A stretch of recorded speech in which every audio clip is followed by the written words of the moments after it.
Vous écoutez Europe 1 et il est l'heure d'ouvrir le kiosque de Thomas Soutou. Il y a du soulagement dans l'air ce matin dans vos journaux. Soulagement sur la Syrie. Aurait-on enfin trouvé l'issue de secours, se demande Metro News. L'issue de secours, ce serait cette proposition de Moscou qui propose de placer l'arsenal chimique syrien sous contrôle international. Ce que Libé appelle en une la ruse russe. Voilà qui pourrait permettre une sortie de crise sans recours à la force. C'est ce qui s'appelle reculer la tête haute, persifle le Figaro dans son éditorial.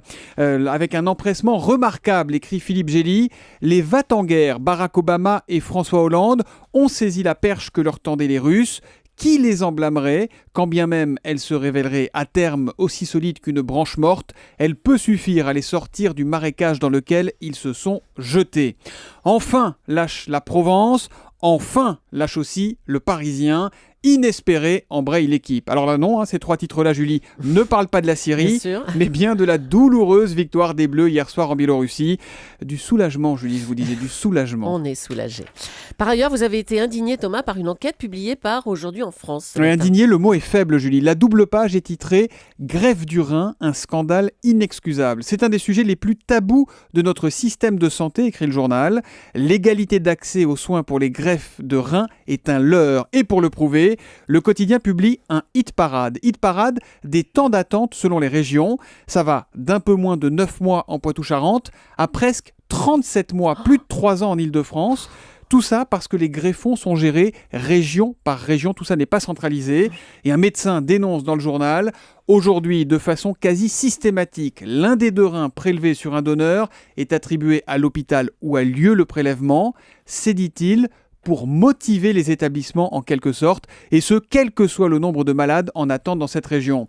Aujourd'hui, a fait les comptes, cette mauvaise gestion entraîne la mort d'environ 200 personnes qui pourraient être sauvées chaque année. Et est-ce qu'on sait combien de personnes sont en attente d'une greffe ? Oui, le journal le dit également, il parle de 13 329 patients en 2012, et au total en France, il y a quand même 2 à 3 millions de personnes qui souffrent d'une maladie rénale.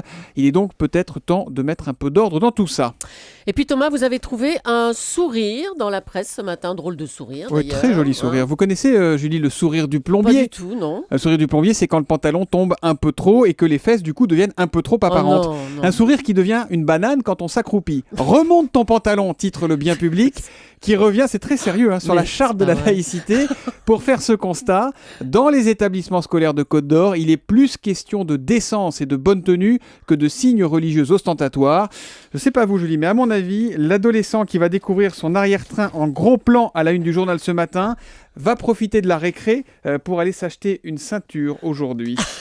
Axel de Tarlet, bonjour. Bonjour vous êtes Thomas. penché sur la presse économique ce matin, mais vous pouvez constater sur europe1.fr que le pantalon d'Axel tient très bien. Le site de l'expansion a retenu votre attention parce que Facebook n'a payé que 191 000 euros d'impôts sur les bénéfices. Oui, alors c'est très très peu. Facebook a déclaré en France un tout petit chiffre d'affaires de 7,5 millions d'euros et un tout petit bénéfice de 191 000 euros. Donc ce sont des comptes dignes d'une d'une PME. une toute petite PME qui démarre. Parce qu'on le sait, Facebook, comme beaucoup de géants de l'Internet, comme Apple, Google et Amazon, facture l'essentiel de ses prestations depuis des paradis fiscaux. Bonne nouvelle dans le Figaro Économie, les distributeurs automatiques vont bientôt prendre les tickets resto. Oui, on n'arrête pas le progrès. Alors attention, Thomas, pas question de s'acheter une barre chocolatée ou des chewing-gums dans les distributeurs parce que le distributeur automatique équipé du lecteur ne rendra pas la monnaie. Comme chez les commerçants. Voilà, et puis surtout, le distributeur devra proposer en fait de vraies préparations alimentaires, froides ou à réchauffer. Axel, on vous retrouve à 7h10 dans le Zoom Echo pour nous parler de... Alors, de Apple qui lance 2 nouveaux smartphones, c'est l'information de la nuit. Alors, la question est, l'innovation d'Apple est-elle toujours au rendez-vous ? Les nouveaux iPhones, c'est le sujet qui passionne le plus les lecteurs du site europe1.fr. Ils sont quasiment 180 000 à être allés voir ce qu'on y raconte. Moi, je trouve que la meilleure une sur le sujet, je ne sais pas ce que vous en pensez, c'est celle de 20 minutes. Tous les coups, COUTS, sont permis. Et oui, parce qu'il y a des surprises sur les coups, vous allez voir. Rendez-vous à 7h10. 7h10, Axel de Tarlet sur Europe 1.